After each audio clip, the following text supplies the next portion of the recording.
¿Quién vigila el cielo africano? ¿Por qué un dron se estrelló justo donde nadie lo esperaba? ¿Y qué secretos quedaron expuestos tras el humo de la explosión? En una tarde apacible sobre el norte de Burkina Faso, el horizonte del Sahel parecía tranquilo, como si nada pudiera alterar el ritmo milenario de sus dunas y sus pueblos. De pronto, una explosión partió el silencio. Un dron, sofisticado y veloz, cayó en picada, desintegrándose en una lluvia de fragmentos metálicos que se esparcieron por la arena ardiente.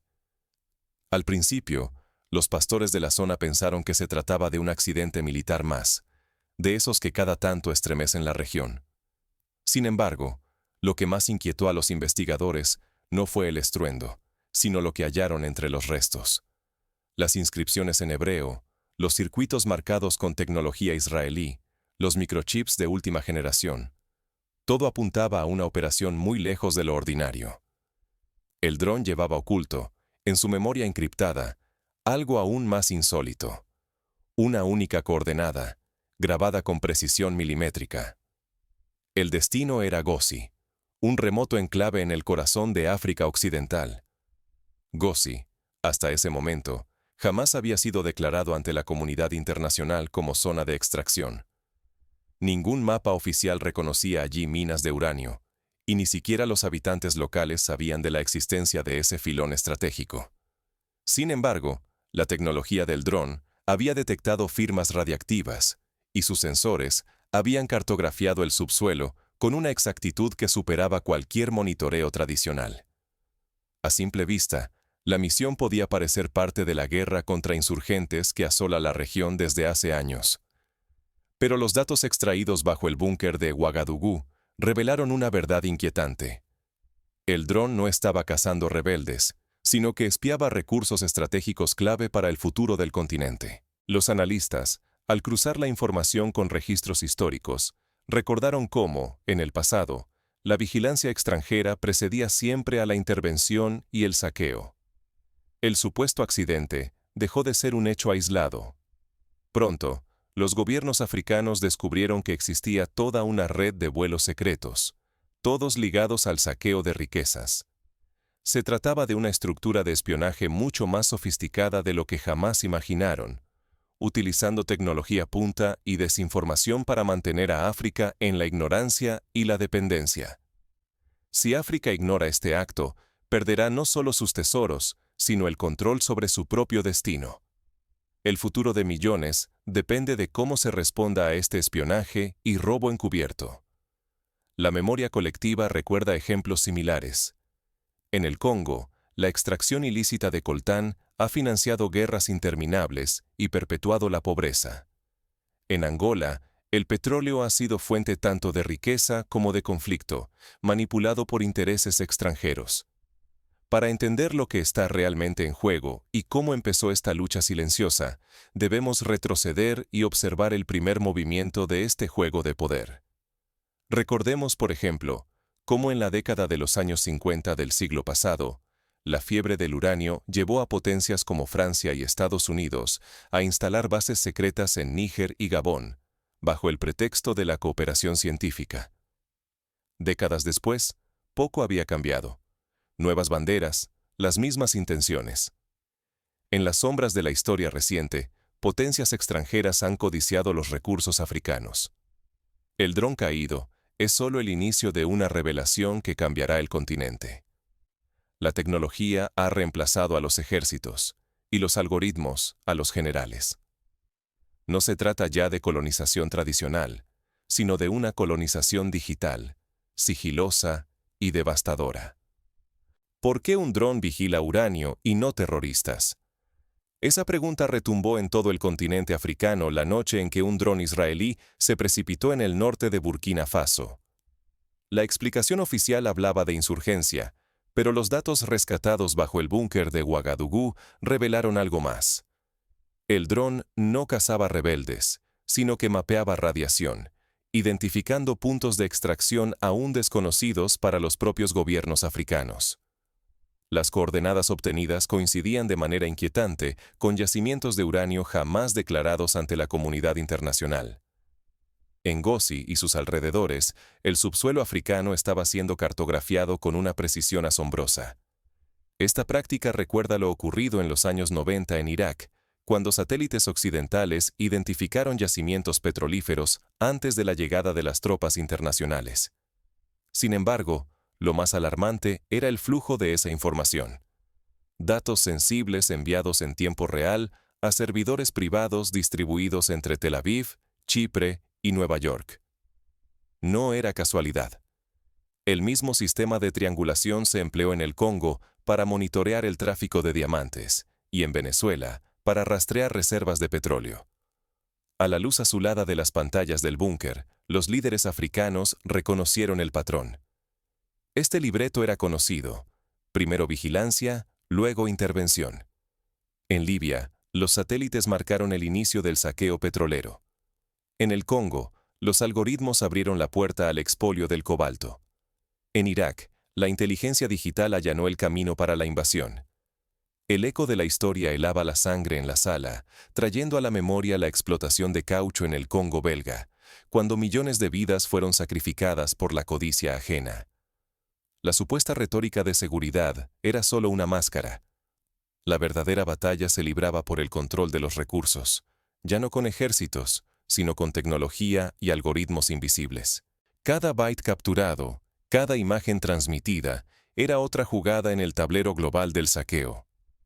Un ejemplo contemporáneo es el uso de drones para mapear reservas de litio en Bolivia, anticipando futuras inversiones extranjeras. Lo que está en juego excede la vigilancia de hoy. Es el futuro económico y político de generaciones africanas. Si el continente permite que esta red de espionaje tecnológico siga operando, perpetuará el ciclo de saqueo y dependencia, siempre disfrazado de cooperación y ayuda internacional.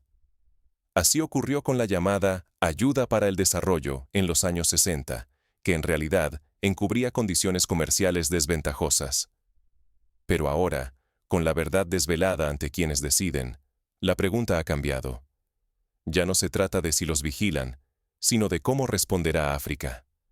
Ceder por miedo, o unirse para romper el ciclo y reclamar el derecho a sus recursos. La historia ofrece ejemplos de resistencia. En los años 70, Tanzania nacionalizó sus minas, y aunque enfrentó sanciones, sentó un precedente de soberanía. La sala permanece en silencio, rota solo por el zumbido de los servidores. Un líder se adelanta, consciente de que la respuesta de África podría cambiar para siempre su destino.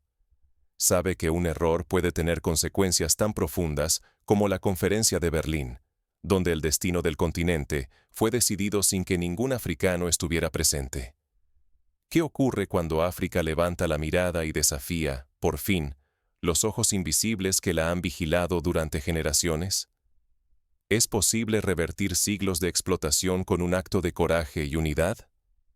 En la oscuridad de una noche cargada de tensión, los líderes de Mali, Níger, Guinea y Burkina Faso se encontraron en secreto, lejos de cualquier cámara o espía extranjero. Por primera vez, no había intermediarios europeos ni traductores, solo voces africanas y decisiones naciendo al abrigo de la desconfianza. Esta escena recuerda a los congresos panafricanos de la década de los años 50, donde líderes como Kwame Nkrumah y Patrice Lumumba imaginaron una África unida y soberana. Reconocieron lo que durante años se ocultó por miedo o resignación. Cada tratado, cada convenio de ayuda, cada pacto de seguridad, había servido para reforzar una dominación externa, silenciosa pero total, sobre los recursos y los destinos africanos. La memoria de los acuerdos mineros firmados en la época colonial, donde los beneficios nunca llegaban a la población local, estaba fresca en sus conciencias. En esa madrugada, no hubo firmas ni discursos para la prensa. Sellaron un acuerdo invisible pero poderoso: solidaridad y resistencia. Si África no se protegía a sí misma, nadie lo haría. Recordaron la experiencia de la OPEP en los años 70, cuando los países petroleros decidieron fijar los precios y defender sus intereses frente a las potencias occidentales. La indignación encendió una chispa nueva. Por primera vez en la historia reciente, se anunció una cumbre de soberanía africana, donde no se permitió la entrada a instituciones occidentales. Los micrófonos solo recogían voces africanas. No había filtros ni censuras. La prensa local cubría cada intervención, y las redes sociales africanas transmitían en directo los debates. En el centro de la sala, el presidente Traoré mostró pruebas incontestables: mapas satelitales, contratos mineros nunca publicados, rutas aéreas secretas reveladas por el dron israelí caído. Las imágenes exhibían cómo los cielos y el subsuelo habían sido espiados y saqueados en secreto durante años. La reacción fue inmediata. Parlamentarios y líderes sindicales exigieron transparencia total y auditorías independientes. Pero las evidencias no solo hablaban de espionaje. Economistas invitados desglosaron cifras devastadoras. Cada año, África pierde $14.600 millones en minerales extraídos ilegalmente. De esa riqueza, apenas el 2% retorna al continente. El resto desaparece en cuentas ajenas y corporaciones que operan en las sombras. Este fenómeno recuerda el caso de Sierra Leona, donde los diamantes financiaron conflictos y enriquecieron a intermediarios extranjeros. La sala vibró de furia, pero también de determinación. El debate cambió de tono. Ya no bastaba denunciar, había que actuar. Surgieron propuestas audaces: exigir licencias regionales obligatorias para toda empresa extractiva, crear un registro continental de contratos mineros y, sobre todo, establecer una red africana propia de vigilancia aérea y satelital. Se propuso, además, la formación de un banco de datos común gestionado por expertos africanos, para que la información estratégica no salga nunca del continente. No actuar ahora, advirtieron los líderes, sería aceptar la irrelevancia y la dependencia eterna. Perder esta oportunidad significaría condenar a las futuras generaciones a la pobreza y al silencio. La alternativa era clara: unirse para recuperar la dignidad y el destino del continente. Ejemplos de éxito, como el renacimiento económico de Ruanda tras el genocidio gracias a la gestión local de los recursos, sirvieron de inspiración. La noticia del dron y la cumbre se esparce como pólvora, provocando reacciones en las capitales occidentales. Pronto, las presiones y amenazas externas empiezan a intensificarse. Países europeos condicionan su ayuda a la seguridad y lanzan campañas mediáticas para desacreditar las reformas africanas. ¿Puede una verdad viral inclinar el tablero global? África está a punto de descubrirlo. Cuando el polvo del dron israelí caído apenas se asienta, una tormenta digital sacude el continente y se propaga al resto del mundo. Surgen hashtags como África te mira y se multiplican por millones, atravesando fronteras y llegando a París, Nairobi, Nueva York y Tel Aviv. Por primera vez, la vigilancia cambia de bando. Cientos de colectivos digitales se movilizan. Desde jóvenes universitarios en Lagos hasta hackers en Dakar, analizan contratos mineros, rutas de vuelos y registros de empresas fantasma. Con documentos filtrados, demuestran cómo redes opacas drenan la riqueza africana bajo la fachada de acuerdos de seguridad. Detrás de esas firmas aparecen nombres: directores europeos, consultoras suizas y testaferros con pasaportes de todos los continentes. Una investigación popular, similar a la que destapó los papeles de Panamá, se extiende por todo el continente. La indignación digital se transforma en presión política. Países del sur global, desde Brasil hasta Indonesia, respaldan la exigencia africana de una investigación internacional independiente. La voz africana, usualmente marginada en foros globales, ahora retumba y exige transparencia. Las calles de Yaoundé, Kigali y Bamako se llenan de ciudadanos agitando pancartas. Nuestros recursos, nuestro destino. Occidente responde con viejas tácticas: negaciones, comunicados ambiguos, llamados a la calma. Sin embargo, la opinión pública internacional ya no acepta respuestas vacías. Periodistas extranjeros aterrizan en Ouagadougou buscando la verdad. Sus cámaras capturan la frustración de los jóvenes, el orgullo de los mineros y la determinación de los líderes locales. Los medios africanos, por su parte, adoptan un rol activo y desafían la narrativa oficial extranjera. En una escena que da la vuelta al mundo, el presidente Traoré cita a la prensa internacional. Saca un pequeño lingote de uranio extraído de Gossi y lo coloca sobre la mesa. Su voz resuena. Esto no es un arma, a menos que tú decidas que lo sea. Todo depende de quién controle la historia. La imagen se vuelve viral.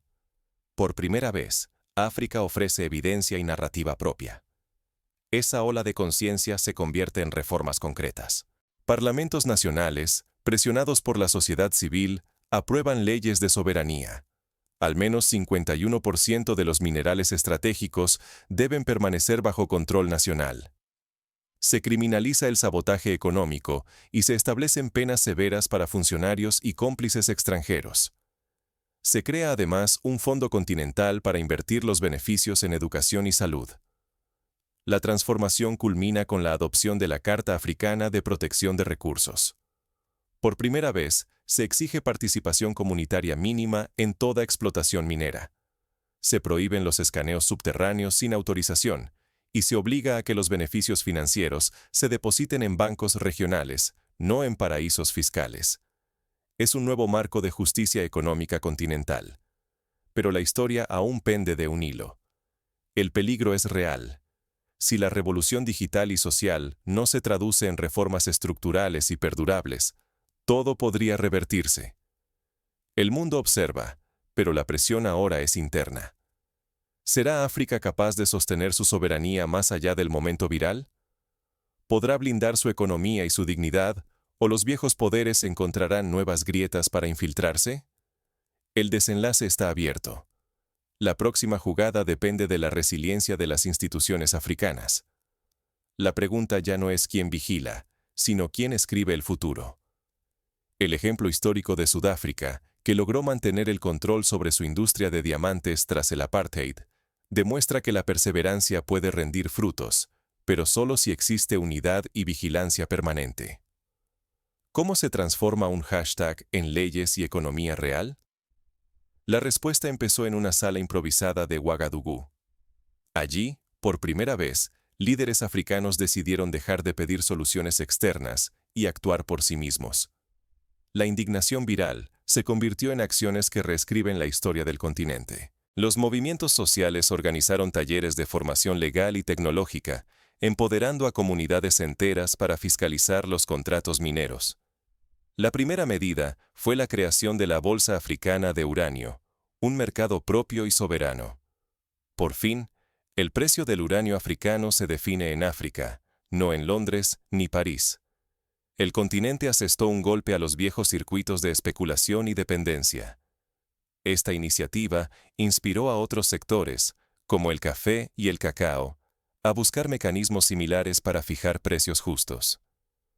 La verdadera ruptura llegó con la introducción de monedas digitales africanas, como el e-Naira de Nigeria y la plataforma AfroPay. Al usar tecnología financiera local, África eliminó intermediarios extranjeros. Las ganancias y el control volvieron a las economías nacionales. Pagos instantáneos con monedas propias se volvieron símbolo de independencia y orgullo. En Ghana, por ejemplo, los agricultores pudieron cobrar directamente por su cacao, sin esperar transferencias de bancos extranjeros. Pero no se trató solo de finanzas. África buscó aliados en el llamado Sur Global. Una alianza energética inédita con Brasil, India e Indonesia permitió diversificar inversiones, compartir tecnología y fortalecer la voz africana en foros internacionales. Se terminó el aislamiento diplomático. Ahora el continente negocia unido. Proyectos de transferencia tecnológica, como fábricas de baterías para autos eléctricos en Sudáfrica, se pusieron en marcha gracias a esta cooperación. El impacto fue inmediato. Los mercados internacionales, acostumbrados a imponer condiciones, temblaron. Los futuros de uranio, estables durante décadas, cayeron en cuestión de días. Al mismo tiempo, los bonos africanos subieron, atrayendo inversionistas que, por primera vez, veían a la región como dueña de su destino.